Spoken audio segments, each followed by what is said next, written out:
This is the Sacramento Metropolitan Cable Television Commission. Diane, would you call the roll, please? Fletcher. Here. Pope. Collins. Ferris. Here. Johnson. Here. Cassandra. Here. I would like to introduce Lila Ferris, newly elected City Council member representing District 2 in the City of Sacramento, who will be taking the place of Lynn Roby, who will become an alternate. So Lila is our another city representative. Welcome, Lila, to the Television Commission. Very pleased to have you. This meeting of the Sacramento Metropolitan Cable Television Commission is being videotaped in its entirety and will be cablecast without interruption on Metro 28, the Government Affairs channel on the Sacramento cable system. Today's meeting can be seen this Sunday evening at 7 p.m. and again on Monday morning at 10 a.m.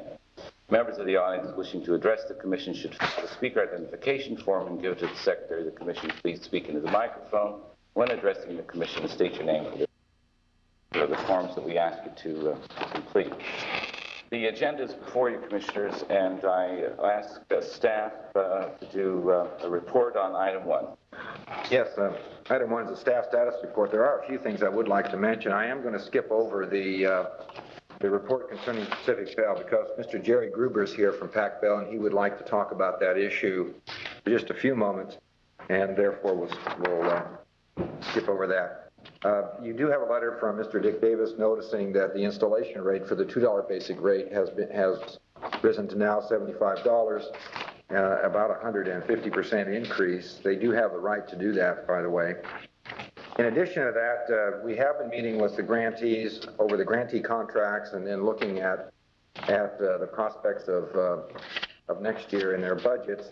The grantees at a meeting held last week or the week before last requested that we spend more time on the contract. So we'll be back here in March instead of this month with the issue of grantee contracts and funding. In addition to that, the Sacramento City Council asked that we continue to videotape the City Council meetings, and so we need authorization from the Commission to continue that activity. And one piece of interesting news is the Homeowners Association in Rancho Murrieta has asked to carry the Board of Supervisors meeting over their independent cable system. And we are recommending that we do that under a couple of conditions. One, that they play back all of the Board of Supervisors meetings, and that under no circumstances could they be edited. And of course, the Commission retains the copyright, which means that they're not permitted to distribute it in any way. But I think that that is another market. It's interesting that they are very interested in local government, and particularly the Board of Supervisors meetings. With that, I'd be glad to answer any questions you might have. Anyone have any questions of staff, Mr. Fletcher? I wanted to ask the question, in general, do we have the copyright on any of these programs that we videotape? Yes, although we do share the copyrights with the legislative bodies. For instance, the City of Sacramento and the county in Galt and Folsom. In that instance, we could not distribute those programs without their permission. Yeah. But basically, we hold copyright on all programs, and then we do share it in some instances with the legislative bodies. That's the stuff we produce. Yeah. Thank you. Any other questions of staff? No, I'd move the resolution to continue the contract with the City Council of Sacramento. Second. Before calling the roll, I'd like to thank you for that motion. Before calling the roll, we'll hear the Commission Council's report and the SMUD report and then take an action if that's agreeable. And back Pacific Bell, Mr. Jerry Gruber. Mr. Blair? Thank you, Mr. Chairman and Took members. a while. You have probably heard by now that your commission was served with a lawsuit brought by United Cable Television Corporation of Denver. Somehow that wasn't a surprise. Well, Mr. Chairman, it was somewhat of a surprise to us. They served a complaint in late '84 and to our knowledge took no action to file their complaint. Apparently they did file their complaint in late 1985 in San Francisco, which is clearly improper venue for that action. Obviously nothing happened in San Francisco. I can only conclude that they did so to keep the action from coming to light in a normal fashion. But in any event, a First Amendment complaint has now been filed, and as you've heard, it includes allegations of a violation of a federal statute commonly known as RICO. That is a litigator's trick It has no validity here whatever. I view it as improper actions by litigators, and I think that other attorneys, trial attorneys, look upon it as a reprehensible kind of privileged statement. It is privileged in the sense that you can file anything with a court. So I suppose you can say anything about another party. To my knowledge, the RICO statute has never been asserted against a government entity. And I want to assure your commission that we will be responding as aggressively as possible to these allegations. We believe they're absolutely groundless. And frankly, if the opportunity presents itself, we will seek sanctions against the attorneys on the other side for such reckless pleading. We think there's no basis for it. I said to the paper yesterday that it was designed for a press appeal. I think it is. It's unfair. We shouldn't have to suffer that, and we will respond to it. But we think the action itself is not fair, and we will be responding in an appropriate court. We will be bringing the action back to Sacramento. It's not decided yet whether it'll be in the state court or the federal court. The action will be tried here. Thank you, Mr. Chairman. Well, let me ask just one question. The suit was filed in San Francisco late '85? Yes. And was not brought to our attention until just now? It was not served. The first service was upon the commission on February 1st of this year. It is up to the plaintiff in litigation to obtain a summons in response to the filing of a complaint and to serve that summons.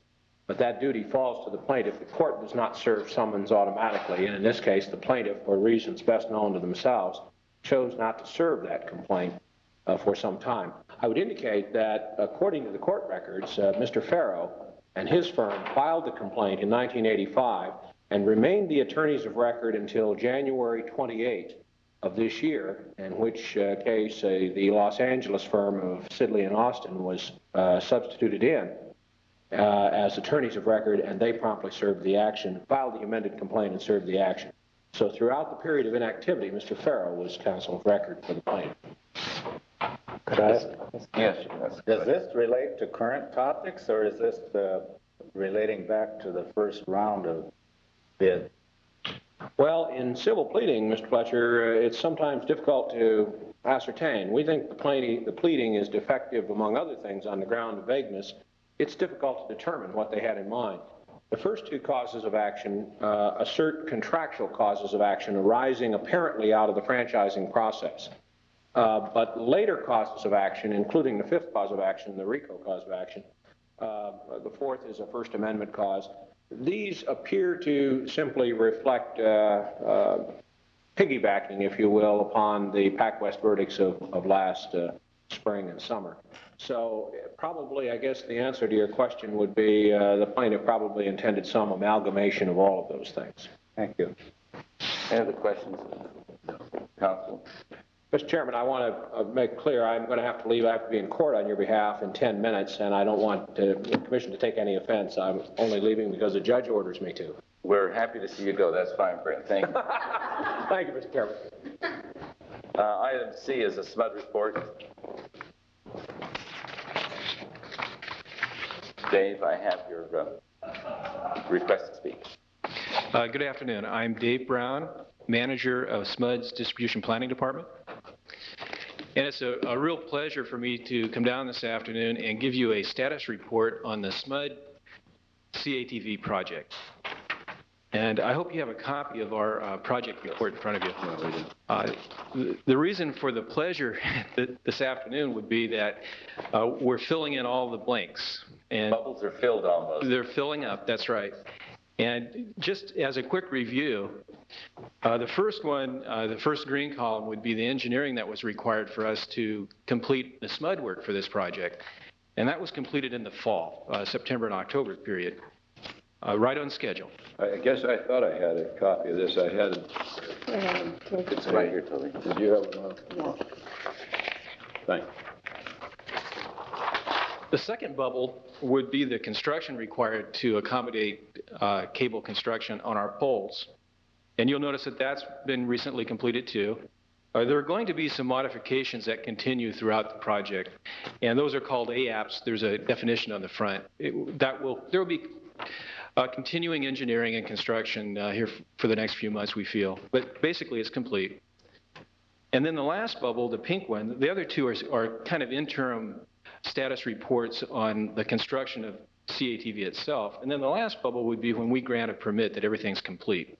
And so we're really watching that last bubble. There's been some anxiety in the last year or so over lack of movement in that column on our part. We've taken action, and I think to the credit of Sacramento Cable, they've been very responsive recently to that. There's been good progress. We feel that looking back on the project now, we have a good product out there. There's some good quality. We've had a chance to inspect our facilities at the time of construction. We feel real good about that. As far as quantities go, this represents about 20,000 SMUD-only poles.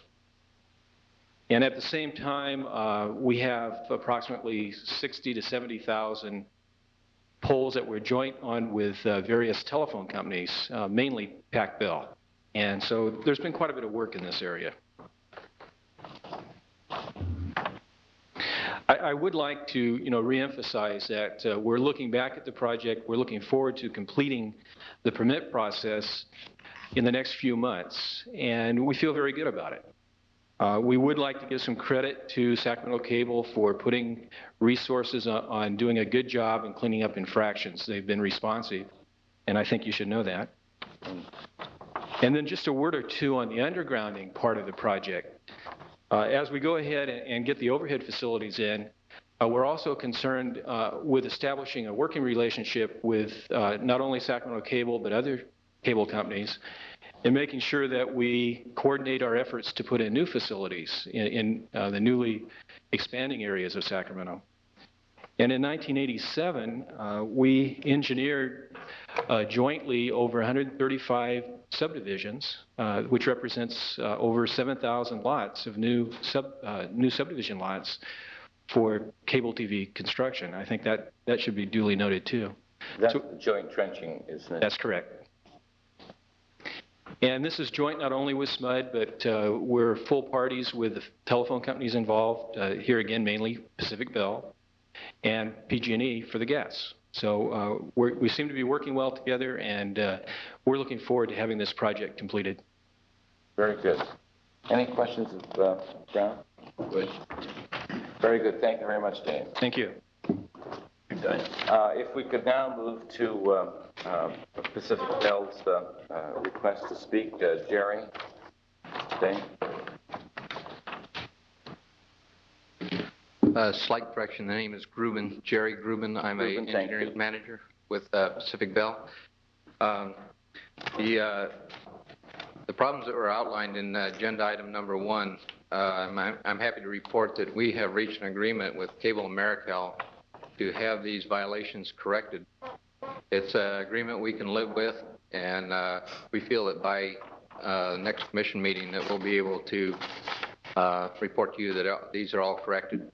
And as far as we're concerned, currently the problem is resolved. So it was a matter of communication. You guys got together, and it looks like you fixed it then, huh? Yeah, we've had an agreement for quite some time, but now we have a time schedule. And this is the first time we've had a time schedule, and so we think that's now going to correct the problem. Good, Mr. Grubin. Staff, did you want to respond? Yes, in light of that, I would suggest that I would withdraw my recommendation number 2 in that staff status report and just recommend approval of items 1 and 3. I appreciate Pacific Bell's interest in making sure that these problems are resolved without commission action. That's a better way to handle a problem. Okay, and thank you very much for your time. Are there any questions of commissioners? Thank you very much. Okay, thank you. If there's no other question on staff report, then I'll accept or renew, maybe redo your motion to include only item 1. Would you gladly do that, too? I'd gladly do it. I would move to adopt a resolution which amends the contract with the City of Sacramento with reference to extending of cable to cover their board. Okay, I have a motion and a second. Did you wish to speak on this item? Yes, I have one. This is to reinforce Mr. Grumman's statement. We have met extensively over this over the past year.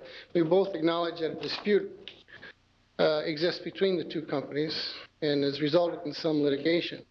In the particular case in question, the obstruction came as a result of the third party's need for action, which of course was SMUD, and they have now completed their work, which was necessary before we could complete our work.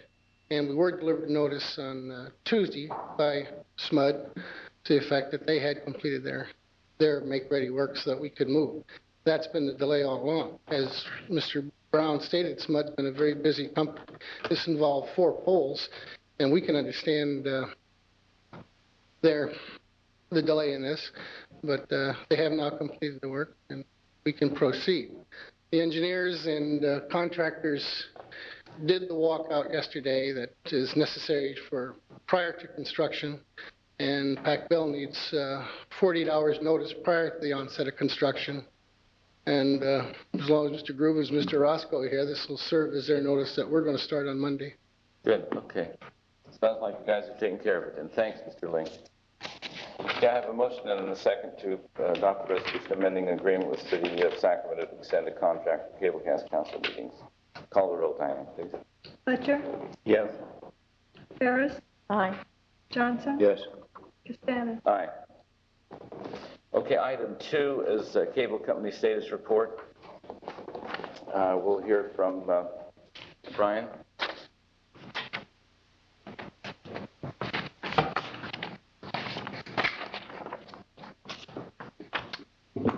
Good afternoon.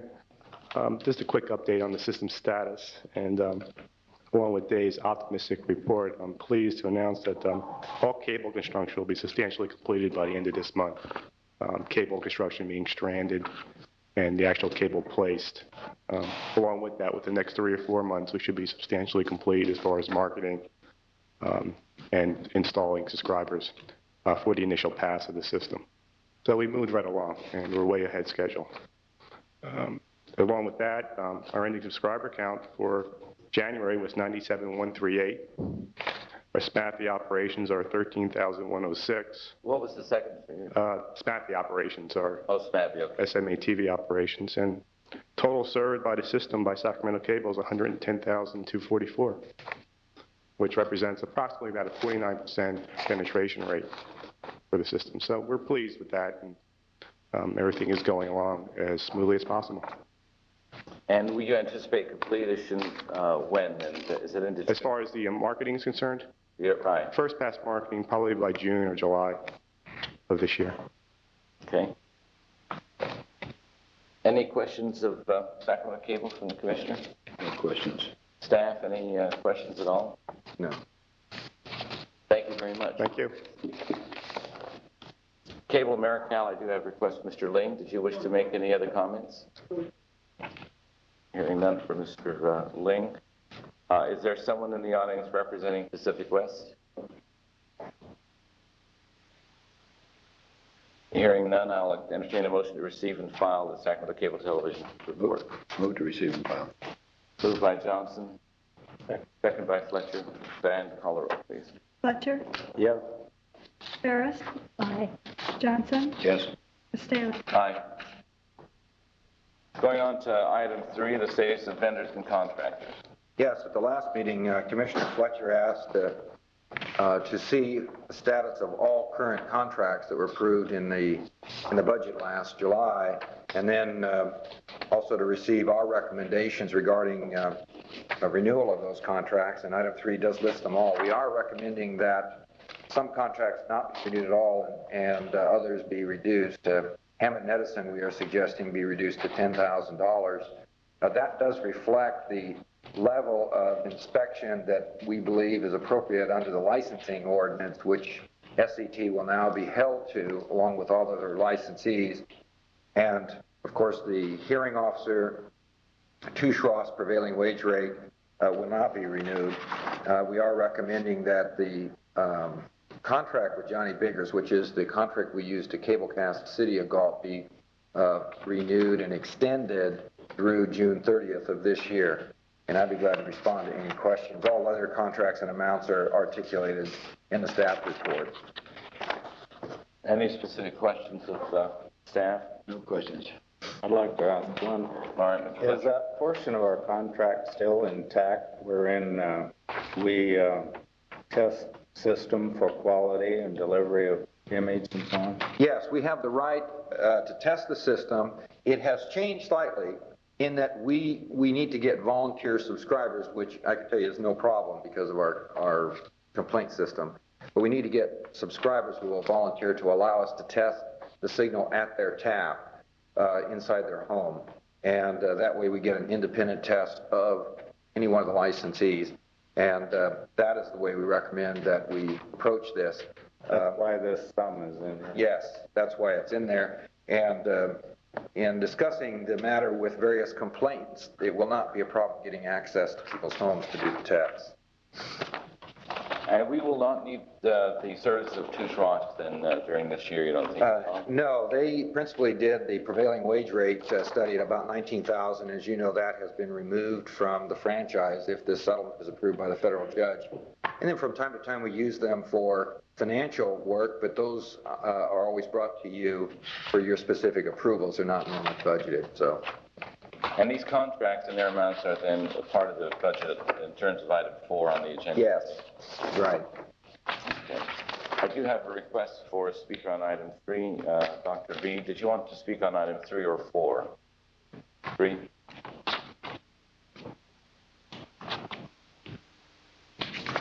I'm Mary Reed, chairperson of the Educational Cable Consortium, and I will admit that we are somewhat confused as to which is the most appropriate time to make a statement. Our concern has to do with some of the contracts that are allocated here under item 3, and this also ties in with a request that came to us at one of the last meetings where we were requested to give you a budget, and I do have that, so that all of the grantee budgets could be compared with each other in terms of the percentage of cut that each of the grantees was going to have to take. We would respectfully request that you delay the action, particularly on contracts. If you look at the contracts that are proposed, you have approximately a little over $12,000 being proposed in budget allocations, which would go through the government channel. There are some in the future points on the agenda, there are other budget items that would be allocated that will be a total of around $15,000 for a van conversion.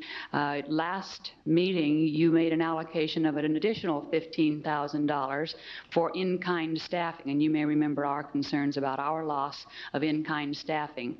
It's our understanding that the way the original agreement was set up, that the Community Foundation was to receive 55% of the entire $600,000, and the educational consortium was to receive 25, and that the government channel was to receive 5. We would like to have you look at all of the allocations as part of the $30,000 that would be entitled for the government channel as one of the grantees. So our concern is with the large quantity that is proposed here, as well as the large quantity in some of the later agenda items. It's our recommendation and our request to you that the entire amount of the budget for all of the grantees be compared, as was your request at the last meeting, before any final decisions are made to grant these. Good. Mayor, I think that properly is discussed under agenda item 4. I understand that. I understand that, and that's why I originally put down 4. However, if you take action to grant these contracts at this time, doesn't that then become a given in the budget for the governmental channel? Not until we approve the budget. The agenda item 4 is a post-settlement commission budget revision, and these items are a part of that budget.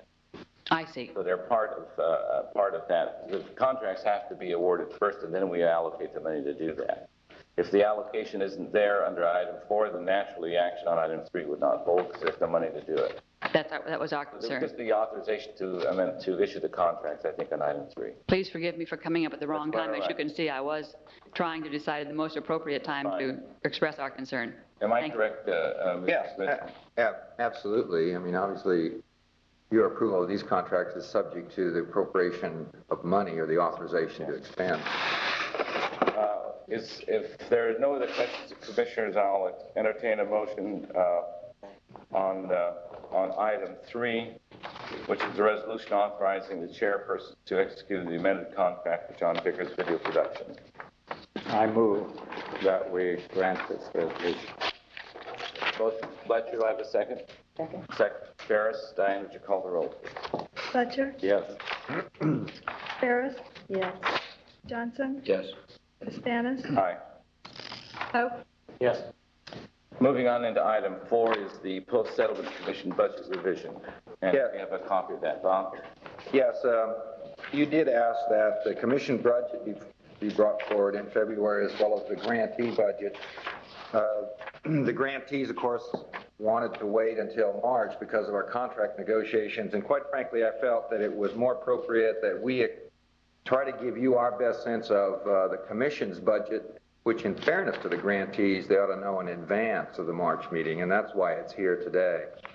Budget points out that when SET initiated its legal action, there were a number of internal administrative actions which we undertook in order to reduce our costs. The total savings that we will experience over the balance of this year is about $119,000. It would have been an additional $30,000 had it not been for about a $13,000 overrun in legal costs. And we are also recommending that $15,000 be spent to equip a van, which we are scheduled to receive. That van, by the way, replaces a $20,000 a year contract we have with Johnny Biggers to cover the City of Galt meetings. Yeah, that expenditure of $15,000 will allow us to save approximately $18,000 a year for the life of the van, which is 5 to 7 years. In addition to that, you'll notice that we are receiving for the 87 fiscal year about $75,000 less than what we budgeted. In addition to that, the budget that's outlined in attachment 1 will show that we will have an expected $44,000 fund balance for a total saving of $119,000. Within the overall commission budget for the fiscal year 87, we'll save about 8%. Internally, with the production, we made a number of cutbacks beginning last July and becoming more formalized by the commission in November and December. We save approximately 11.8% over the budget amount last year. What this budget does not reflect is the fact that in fiscal 88-89, we will have approximately $700,000 shortfall from what we had anticipated would be the revenues that the commission would receive to conduct all of its activities. The area that would be most affected by that is payments for litigation costs, which we have agreed as a matter of policy be picked up by the commission. In addition, this budget includes a payment of $466,000 to the constituent jurisdictions. Some of that money has already been paid. $182,000 of that $466,000 has been paid as the 20% distribution. The remaining $316,000 has not been made, but we are recommending you distribute that to the county and to the city and to Galt and Folsom. Of that $316,000, $211,000 is due the county for prior expenses in franchising. So in effect, we're projecting a $44,000 fund balance by the end of this year, and we're including in the budget the payment to the other constituent jurisdictions, which is a matter of your policy, for all prior franchising and litigation debts. One thing I should mention, this budget does not reflect savings from my salary for the balance of this year through June for working on the Local Government Reorganization Commission. We estimate that that may be as much as $20,000. In addition, we have funds budgeted for errors and omissions insurance, which I would recommend we retain in the budget, even though we've been unable to get errors and omissions insurance every April. But we are pressing again for our broker to get us that errors and omissions insurance. So those two items are shown as budgeted items, yet they're a little, they may not be expended, particularly in light of the fact I'm working on the reorganization commission. There are a number of savings items. One item I would like to point out is the fact that we had $7,500 budgeted to try to get statewide elections coverage on Channel 28. We have now worked out a deal with the Secretary of State office that for $4,000 they will give us the June primary coverage for the state of California, or for Sacramento, but the general election, all offices within Sacramento, in the June primary and in the November general election. And those funds, if we can work it out with the Secretary of State, I would suggest come out of fund balance. Instead of 44,000, it would be 40,000. I'd be glad to answer any questions. Again, I'd like to highlight that for fiscal 88-89, we will be about $780,000 short, something of that magnitude. Terry. I guess in this budget, Bob, there's a lot of some of our production costs. Yes. Have we, how much exploration, I know we talked about it briefly at one of these meetings, I can't remember which one. How much exploration has occurred with the idea of us not doing any of that production stuff and just having the Cable Foundation do it? Well, none. As a matter of policy, the commission could do that. That I do not recommend it because the board, the city council, and Folsom and Galt have asked the commission to do it. But the commission could make that policy decision, and we could certainly explore it. There are a number of considerations in doing that, perhaps not insurmountable considerations. For instance, we would want to ensure the legislative bodies that these tapes would not be used for any other purpose except to be shown over the system, and that they not be edited in any way. Mm-hmm. Because one of the problems is you could make a parody of a particular elected official and show that on an access channel or so on and so forth. But in any event, as a matter of policy, I am recommending what the policy is, but if you would like to explore that, you're certainly free to do so. It's your budget, it's your program, and we're your staff. Because I'd like to hear the other commissioners' thoughts on it. I wouldn't be afraid to go talk to our city council about it or talk to the board about it. And you're talking specifically about... the idea of, Terry, of, we've got duplicative staffs, it seems like, in terms of production and what have you. And it would seem to me that it would be at least worth exploring, since the revenues have been greatly impaired, or have the potential of being further significantly impaired, especially if we eat up all the money in settlement. Right. The idea of just combining forces. So let the Cable Foundation, let them do the taping of our meetings and broadcast it, and therefore let them support their staff somehow that way, but also get our message across and maybe save some money for both. How would you decide between the foundation or the education consortium might wish to do that as well? Well, I think that's I'm not sure how you might decide, and I think maybe we should look at that. KVIE would be willing to do that as well. Maybe KVIE would be willing to do that, and I think maybe that we should explore it, though, to see if there is an alternative to help us save some money there, but still accomplish our goal.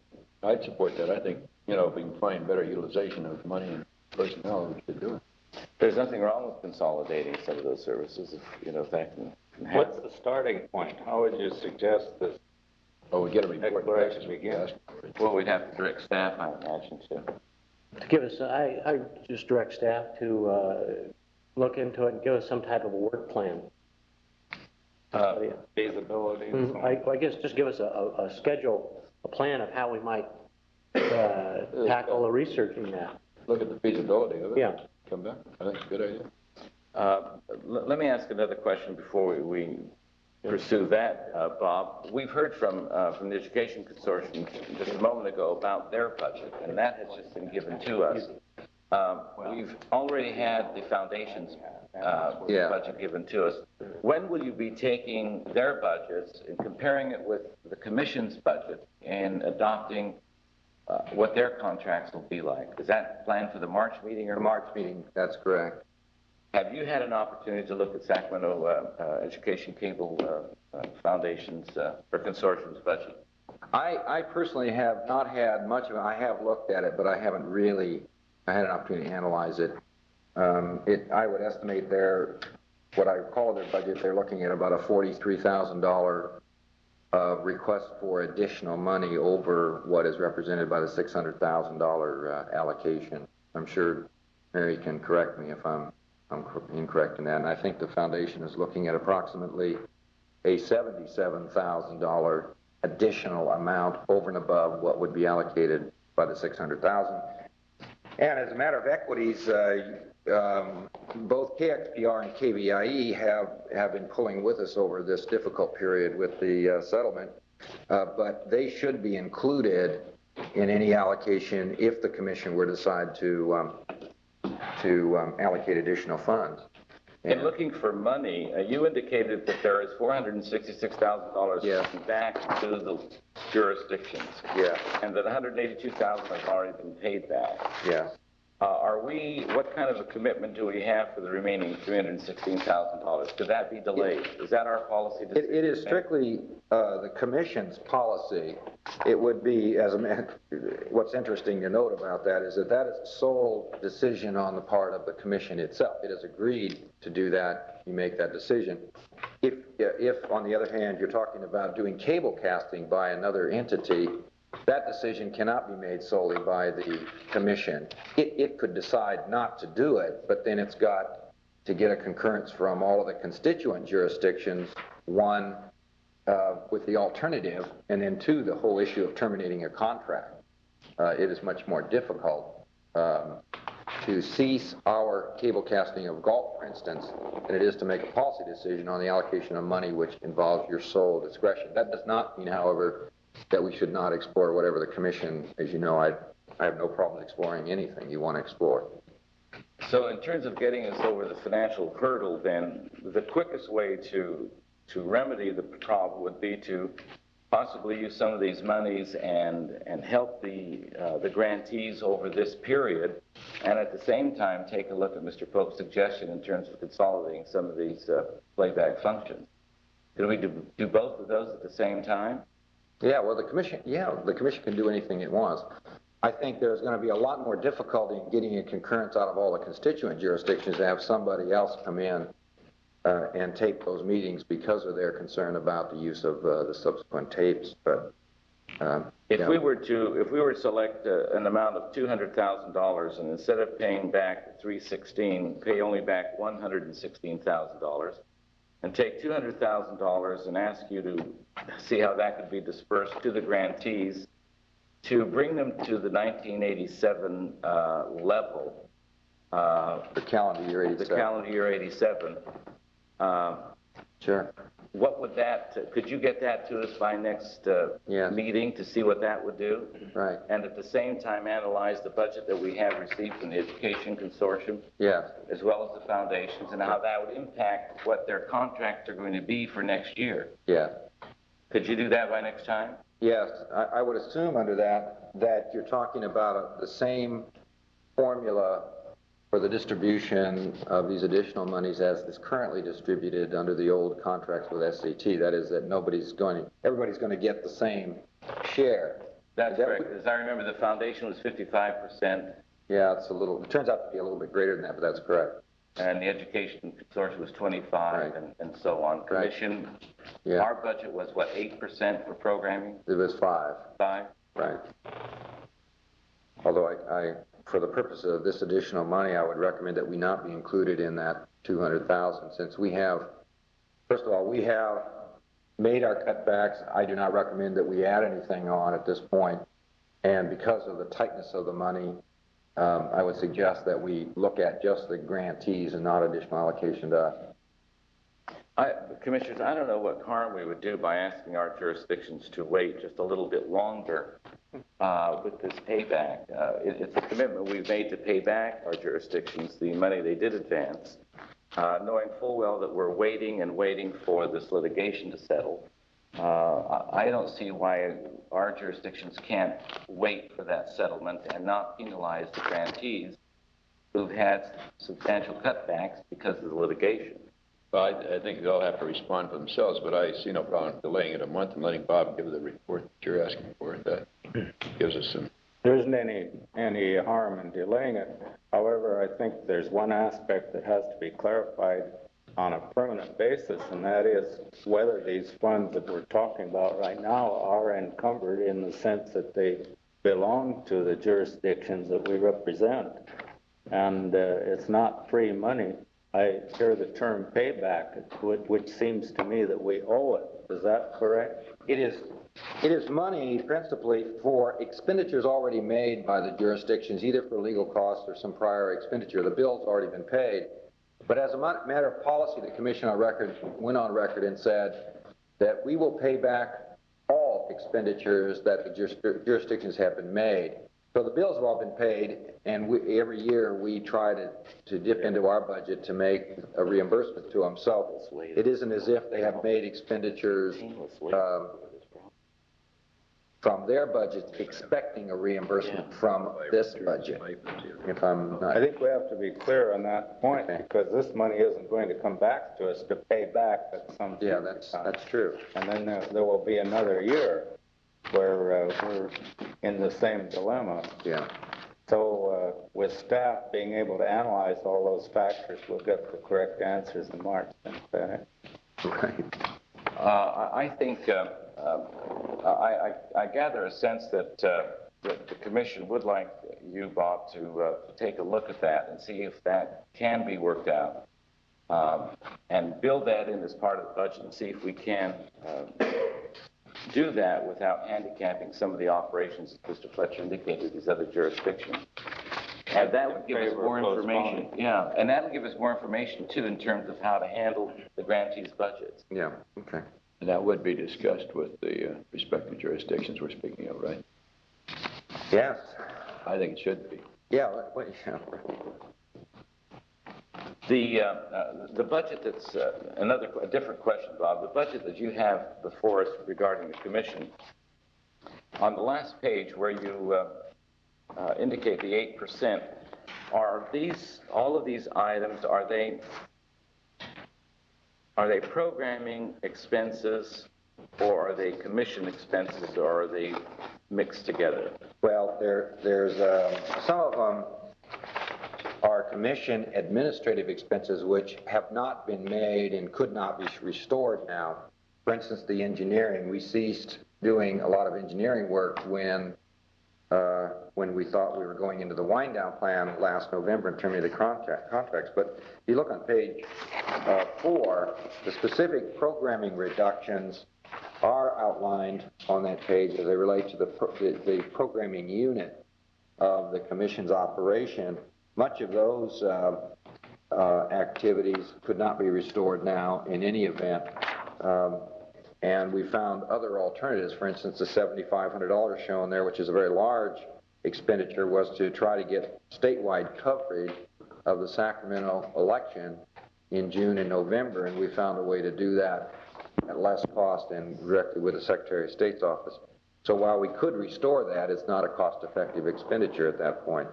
But much of this stuff is stuff that we have not expended, that we did administratively or by commission action in November and December. But the programming reductions are indeed then the $15,726 that you've got here. Yes. Mm-hmm. Actually, the programming reductions are $34,900, but we're asking that we be able to utilize $15,000 of that savings to outfit that van. And as I pointed out, that van has a useful life of 5 years and will replace the Biggers contract of $20,000 a year. And in addition, the staff for the part-time in-kind staff was $1,100 as opposed to $15,000 as mentioned earlier, but that was picked up partly out of that cost savings as well. So it is a reduction, but we're putting some back in. Yeah. In terms of action needed then for this item, you're asking us to restore the Commission debt payments and authorize the appropriation to transfer into the funds for the van conversion. Right. Are there any other questions of commissioners? Any members in the audience? Dr. Reed, did you want to respond again or not regarding your request to speak? At this point, I guess I would sort of put my commission, my chairperson hat only halfway on, because I've not had a chance to discuss all of this with my board. My initial reaction to Mr. Pope's suggestion and to the discussion that we've heard here, I would certainly, on the part of the Educational Cable Consortium, be willing to look into this, the possibility of our doing the kind of thing that you've talked about. The van conversion that you're talking about, making available for governmental kinds of activities, should 42 ifs down the road, if you should decide to have our organization do part of this, not only would that van be used for the various entity programs such as GALT, that would be wonderful use for schools. We could make great use of that all day, every day. Really? Don't wear it out. Oh, no, but it might, instead of 6 years, it might last 5 years. I'm just saying that we would certainly be very happy to explore all the options with you. And I'm not speaking totally for the board because we have not discussed this.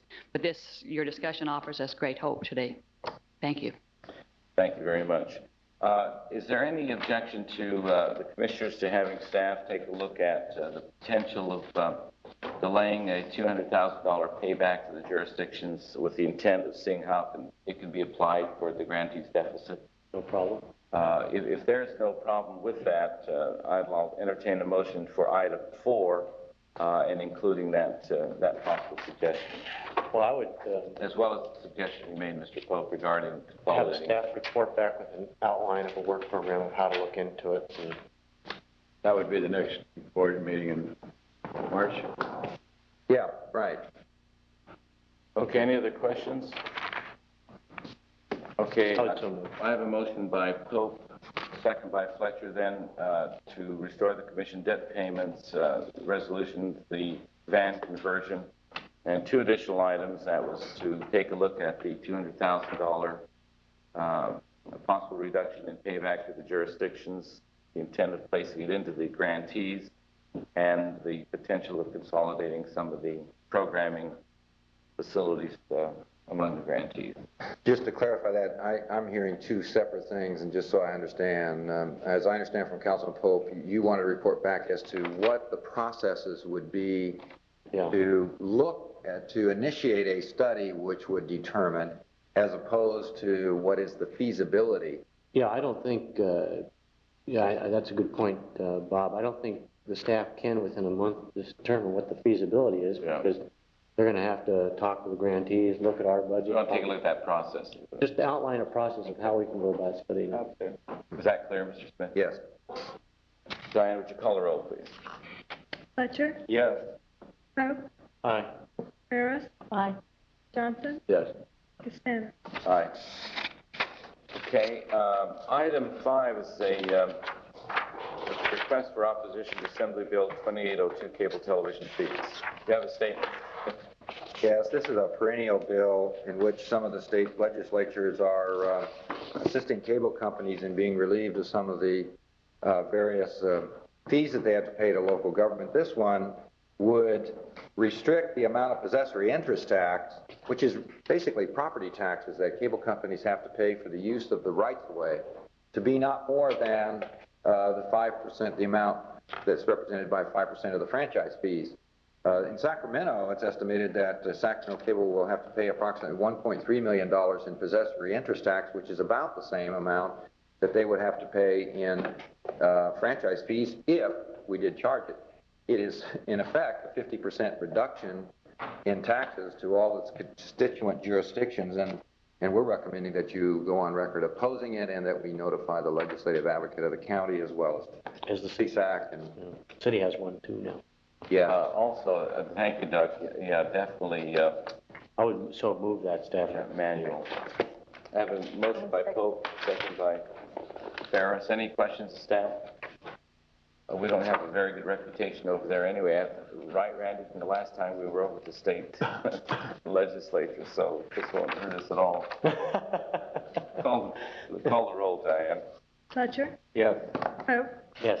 Harris? Aye. Johnson? Yes. Costanza? Aye. Item 6 is SMUD and Reorganization Commission request for cable commission services to videotape meetings.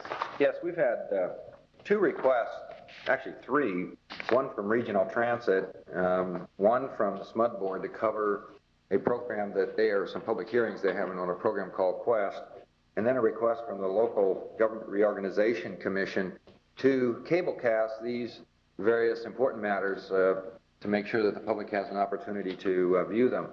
In the case of the Local Government Reorganization Commission, that activity will presumably end in June, and we are recommending you cover that because of the potential importance of that particular commission, and that the way we do that is to not make any purchases of new films, which is reflected in the budget you just adopted, along with deferring the actual taping of some productions that were included in this current year's budget. And that'll give us a total savings of $2,000, which is the amount necessary for cablecasting that activity. In addition, SMUD has agreed to pay $1,500 to the commission if you would agree to cover their hearing on Quest. It is an important activity, and of course our whole purpose is to expose these issues to the general public, and we would recommend that you agree to allow us to cablecast those activities. And there is a Mr. J.D. Stack from SMUD in case there's any questions about the type of program. How much would the SMUD deal cost us? About it won't cost, SMUD is agreeing to reimburse us $1,500 for the cost of that activity, which is basically. We estimate that to be that cost. Yes, right. So that'll be within any costs that we might encumber. Yeah. Oh, sure, yes. We can cover it with our budget, notwithstanding the $200,000 that you have now set aside. How would we handle RTs? I understand that we could handle the Reorganization Commission with a $1,000 change in your... Yeah, it turns out the RT request probably will not be quantified until we're ready for our budget. They're going through their budget process, and they're looking at getting their board to agree to have their meetings cablecast. So that request will gel right around the time of our own budgets, and that's probably the best time to decide to do that. I think that. So essentially we'd be putting the RT request off until our budget and... Yeah, actually you don't have the RT request because they're not ready to give it to us, but we're just alerting you. But in effect, that's correct. We do have a request from the other two. The other two. Yes. Yeah, there is a letter here and from Roy Brewer on that, who's chair of the Reorganization Commission, requesting that. It's interesting where we have to cut back in production, and at the same time we're being asked to increase the activity. Yes. Yeah, the only thing I'd ask about the $2,000, what other... what are we giving up for that? Yeah, what others are giving up something in order to accommodate this particular request? We are giving up the purchase of new programming. We were purchasing and agreed to purchase in this current year's budget approximately 2 hours a week of new programming that had never been seen on Sacramento. We deferred those purchases as a result of the wind-down plan, and so we're suggesting we go ahead and just defer for the balance of the next 3 months those purchases, and that saves $1,000. I wondered if the Metropolitan Chamber of Commerce might be able to fund this request, that they're the ones that have been the backers of the effort, and if we're going to forsake something in our own projects here, I just don't see it, frankly. Well, the commission could do that. I would say that whole effort is turning out to be fundamentally a volunteer effort in which each of the participants, including attorneys and everybody else, is donating services. The Metro Chamber has donated considerable services, office-based clerical support, and secured some consultant services. So I would suggest that if we can, we go ahead and donate the services or pick up the tab for those services, since that whole volunteer effort of the Local Government Reorganization Commission is just that. Yeah, Mr. Johnson, I have no problem with us delaying or not even buying any programming. I think in terms of the Commission's activity with cable television, I think solely our responsibility should be in cablecasting government meetings. And I think we should ought to leave the programming aspects of government to the grantees. I mean, they are better equipped, as far as I'm concerned, in terms of producing programming and buying programming that is relevant to local government. And that budget item entirely is devoted to buying of programming, and we would appear to be delaying that or not even doing it. Right. And if we are going to do any consolidation in terms of those functions, I'd rather see us move in that direction where we have control over the actual cable casting of government meetings and let the creation and playback of programming occur from the Education Consortium, the Foundation, KVA, and the others with the grantees in that community. That's my only Yeah, I might have, my problem would be the spontaneous request to come in and immediately be granted the money for this particular effort, in contrast to letting it be known that there's a couple $1,000s. It may be that some of the school districts, some of the park districts, other government bodies might be equally interested in having an opportunity to bring forth their community and the community of the county at large what they're doing and why they're doing it. I'd be more inclined to want to support maybe one or two major briefings that may occur after this particular commission has developed a good deal of material that is of an informative nature, rather than just listening to the exchange that occurs as with this particular commission or any of the other bodies that we're viewing at the moment. Those have all been put in place as a part of a regular budget. And to me, this is granting money, taking it from one particular budget allocation to provide it to someone that comes in and asks for something. And you know, if we're going to throw out $2,000, there may be some other activities that should be covered more importantly than what this will be. Yeah, I understand. I know exactly what you're talking about using the budget process, which is exactly what we should be doing. What I think should. The problem is this is going poof before we ever, I mean, it is there now, and if we don't make a decision to do it, the opportunity is gone. But that's the legislative, and you were, as Councilman Costanis happens to be on that commission, he knows that that commission from the get-go wanted to be cable cast, and we have no other choice but to deal with it. So it's either, I mean, we can't deal with it in the budget process because it's going to be gone by the time the budget's there. When do they, they're meeting on Friday, so they'll be meeting tomorrow morning? Yes.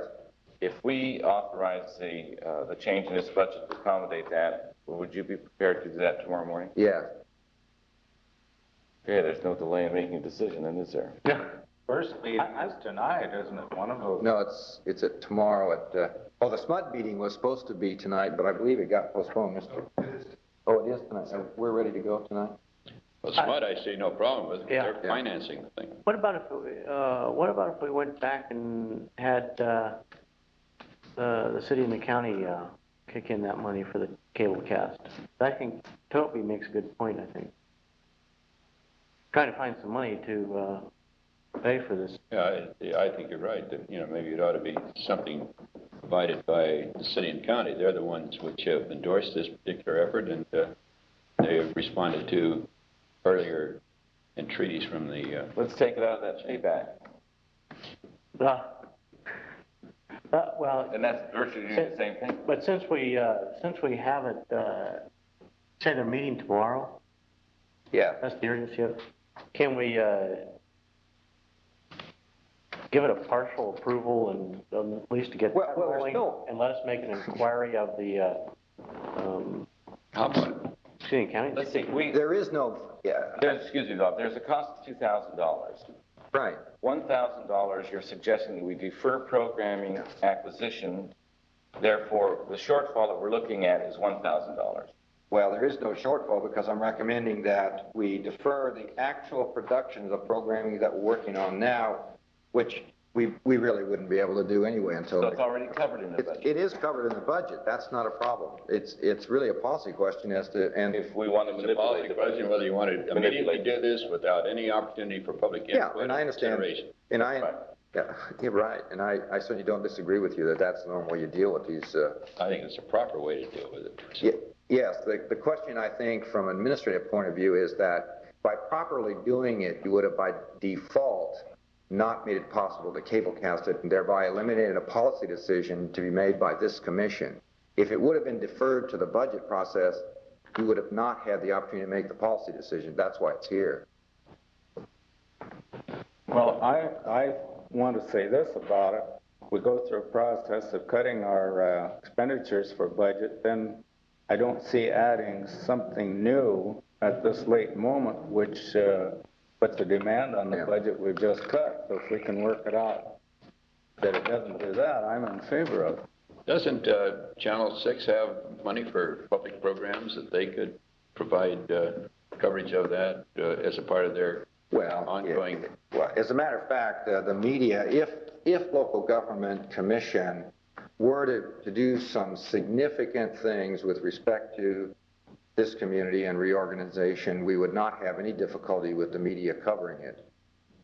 I mean, it will be covered.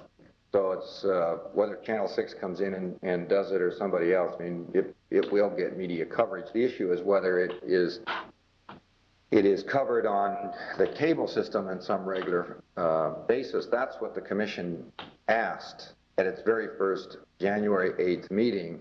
And the difficulty I have with that is that that commission is asking me to ask this commission and this commission. And if I don't ask you now, and put it through the budget process, it will be gone before you can make a decision. You see what I mean? It is equally difficult with our staff, who is being funded by both the city and the county, is not only our staff, but is staff to the commission as well. That's right. I would, you know, I think we should delay this programming that you're talking about delaying for our commission that you think we probably wouldn't be able to broadcast anyway. I think just as a policy, we shouldn't be doing it if we won't be able to do that. But likewise, I think we should try and get somebody else to pay for it.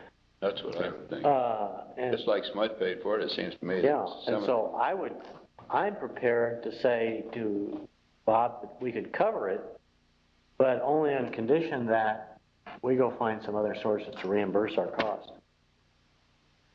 Okay.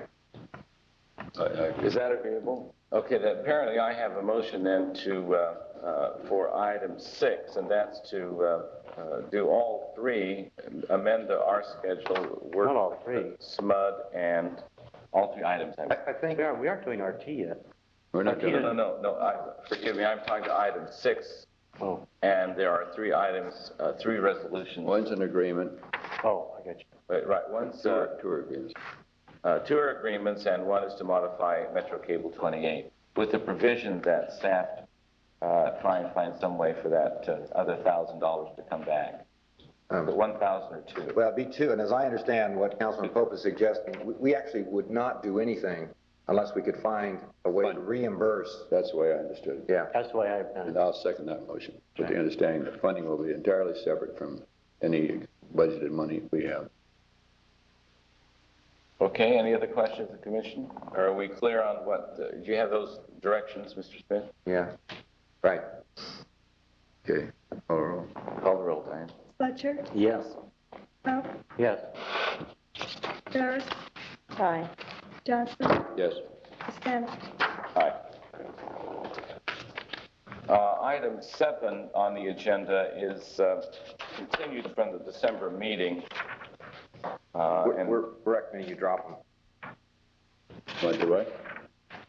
we are recommending the notice of default and so on, and if Judge Swartz handles our Yes. request, we won't need this. Well, as a matter of fact, you have a signed settlement agreement by the SCT, and that was a condition to dropping these items, so that condition has been met, so I would suggest we cancel Okay, these I items. move we drop it. I have a motion from Pope, seconded by Johnson, that we cancel these agenda items. Okay. Any other questions? Call the roll, Diane. Fletcher, Yes. Pope, Yes. Harris. Aye. Johnson. Yes. Costanza. Aye. Item 8 is a request or an opportunity for persons in the audience to address the commission on items not on the agenda. Hearing is none, there will not be any. Item 9 has been canceled. There is no need for an executive session, Oh, I don't believe as much as our attorney has gone to see the judge. So we stand adjourned until tomorrow, when this commission will meet in conjunction with the city and the county at 3 o'clock regarding legal matters. Is that correct? 3 or 3:30? 3 o'clock. This meeting's adjourned.